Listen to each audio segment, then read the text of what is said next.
Sabemos que somos naturaleza, e igual que ella, somos efímeras, como la hoja seca que arrastra el viento, como los pétalos nupciales que se marchitarán olorosos.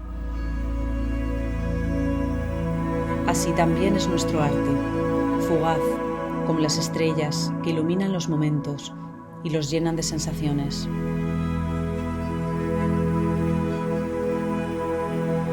Ahora es tiempo de hibernar, pero rebrotaremos de nuevo para crear belleza y encuentros en los que brindar y reír, y para sostener el tiempo por un instante en nuestras manos.